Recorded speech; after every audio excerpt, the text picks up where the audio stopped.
Commençons à découvrir les lois de la création. Toute pensée créatrice, bonne ou mauvaise, est soutenue par un sentiment, l'espoir pour quelque chose en lequel nous croyons, mais que nous ne voyons pas encore. Dans cet enseignement, nous allons commencer à découvrir les lois de la création. Tu vas voir comment à travers les principes, tu peux co-créer avec l'univers pour manifester les bonnes choses que tu désires pour ta vie. Et tu comprendras pourquoi beaucoup de gens échouent. Sois donc très attentif parce que l'enseignement de ce jour te sera très utile. Avant de commencer avec le message d'aujourd'hui, assure-toi d'activer la clochette des notifications pour t'abonner, car je mets en ligne au moins un enseignement chaque semaine pour t'aider à comprendre ces principes afin que tu puisses transformer ta vie avec eux. Tout ce qui existe dans ce monde a commencé dans l'invisible, dans la pensée. Et ce n'est qu'après que l'invisible apparaît dans ce que nous nommons la réalité. Ainsi, ce monde, celui dans lequel nous évoluons, fonctionne comme un miroir. Contrairement à ce qu'on pourrait croire, par ignorance des lois et des principes, le monde physique et matériel que nous voyons est le reflet d'une image qui se trouve dans un monde au-delà du physique, un monde métaphysique et quantique.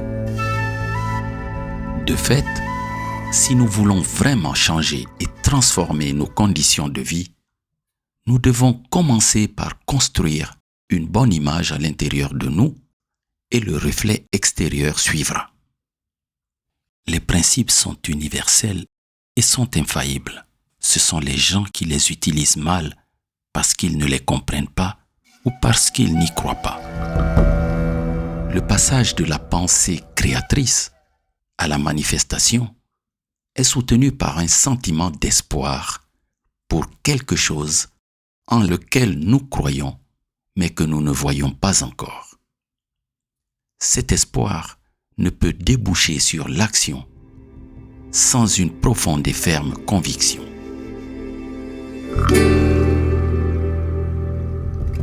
Du point de vue métaphysique, la ferme conviction de ce qu'on ne voit pas et qui existe bel et bien se base sur la foi.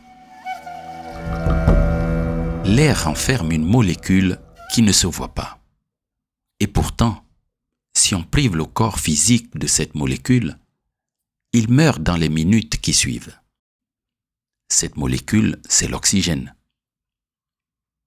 On alimente notre organisme en oxygène par la respiration, par les poumons.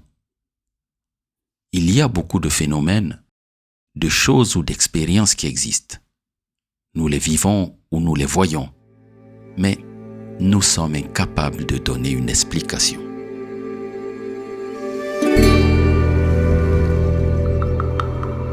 L'invisible peut devenir accessible ou se manifester à travers la foi. La raison pour laquelle les gens n'arrivent pas à mettre en action ces principes pour manifester la vie qu'ils désirent est évidente.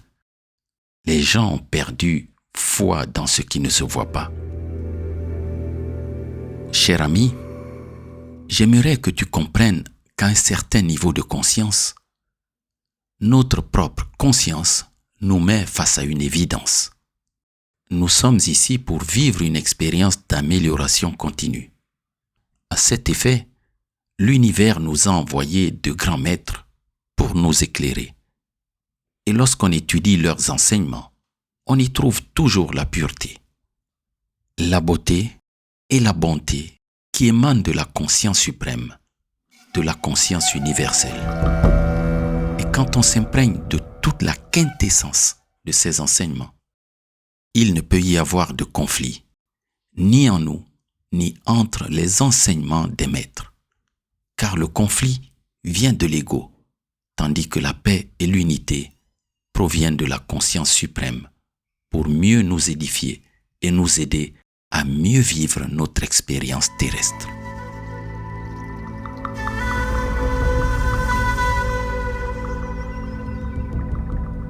Le grand maître de la métaphysique qui a ouvert l'ère du poisson, Jésus le Christ, avait enseigné et prouvé à maintes reprises et maintes occasions l'importance de la foi dans tout ce qu'un être humain recherche. Tout vous est donné selon votre foi. Ces déclarations sont claires. Tout ce que vous demanderez avec foi par la prière, vous le recevrez. Tout ce que vous demanderez dans la prière, croyez que vous l'avez reçu et vous le recevrez.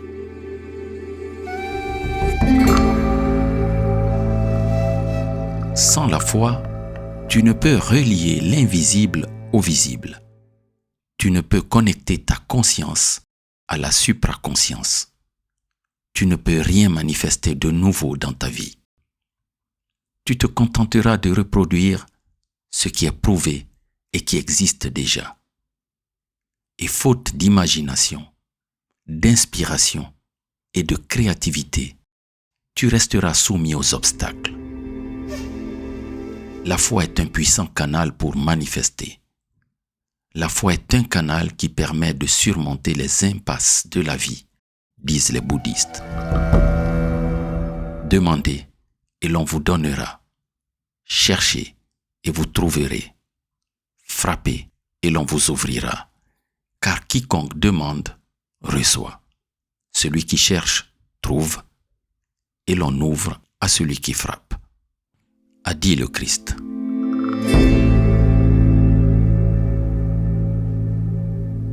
Si tu as déjà suivi nos enseignements, tu sais que les principes sont millénaires, universels et infaillibles. Ce sont les gens qui se trompent au moment de les appliquer. Voilà pourquoi il est important de bien comprendre les principes et de s'inspirer des gens qui ont su les mettre en pratique avec des résultats indiscutables, prouvés et documentés. Hélène Hatzel, reconnue et surnommée la reine du concours, est une femme qui a réussi à gagner plus de 5000 concours. Hélène Hatzel est devenue célèbre parce qu'elle a gagné tous les concours et jeux de hasard auxquels elle participait. Elle a écrit plusieurs livres sur ce sujet. On peut réussir un concours par hasard, mais pas 5000. Les réussites de Hélène Hatzel n'ont jamais été le fruit du hasard. Elle créait consciemment chacun de ses succès. Née en 1924 et décédée en 2010, la chance d'Hélène a commencé en 1958. Elle avait 34 ans lorsqu'elle a lu le livre The Power of Positive Thinking, la puissance de la pensée positive du Dr Norman Vincent Peale. Son enthousiasme a été grand lorsqu'elle a lu les mots du Dr Norman. Vous pouvez avoir ce que vous voulez à condition de savoir exactement ce que vous voulez. Justement, son mari, qui était en train de lire un journal dans lequel il y avait un concours, l'a pris au mot en lui montrant un moteur qu'il voulait. J'aimerais vraiment avoir ce moteur. Hélène s'inscrivit au concours et elle gagna le moteur. Plus tard, elle surprit encore son mari et les médias lorsqu'elle gagna une grande maison. Et elle continua ainsi à enchaîner les victoires. Quand on explore la vie d'Hélène et toute son expérience, on aboutit à une grande loi du succès. Une personne qui réussit réellement et jouit paisiblement de ses réussites est une personne qui pense positivement. Lorsque tu commences à appliquer la pensée positive avec foi dans ta vie, le succès remplace l'échec jusqu'à ce que tu n'échoues plus. J'insiste sur l'aspect de la positivité car la peur est une autre forme de croyance qui s'oppose à la foi positive et produit des résultats négatif et néfaste. Mais ça, ce sera l'objet de notre enseignement.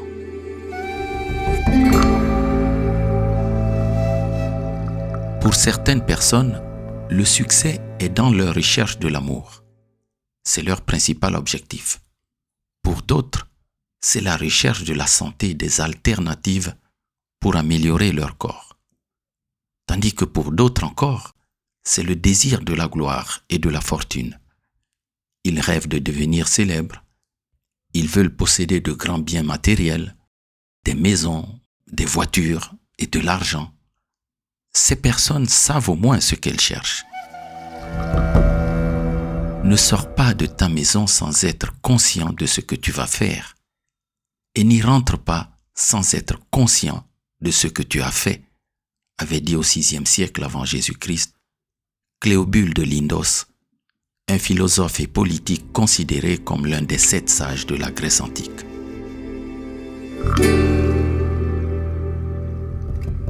Malheureusement, de nombreuses personnes ne savent pas ce qu'elles veulent et dispersent leurs désirs et leur énergie dans des possibilités infinies qui n'auront jamais la force de devenir réalité. Ces personnes n'ont pas pris le temps de bien définir leur projet. Leur requête est imprécise. Elles doutent de leur projet et se dispersent. Et quand elles échouent, elles ne prennent pas le temps d'analyser les raisons de leur échec. Elles n'acceptent jamais l'idée qu'avec une attitude positive et le contrôle de leur esprit, elles peuvent réaliser tout ce qu'elles désirent ou dont elles ont besoin sur le plan physique. Hélène Hatzel insiste. J'avais lu un livre sur la pensée positive. Il a laissé une impression sur moi qui était impossible à effacer. J'étais donc prête à me prouver que tout ce que l'esprit peut imaginer et croire peut être réalisé grâce à la pensée positive. Selon Hélène, la clé est un concept bien connu, mais mystérieux, qu'elle a appris dans la puissance de la pensée positive. Il faut visualiser les choses avec clarté, comme si vous les aviez déjà. C'est pratiquement un thème répété dans tous les livres d'inspiration ou d'amélioration personnelle, dit Hélène, mais très peu de gens le mettent en pratique. La formule est simple mais puissante. 1. Sélectionne. Décide ce que tu veux.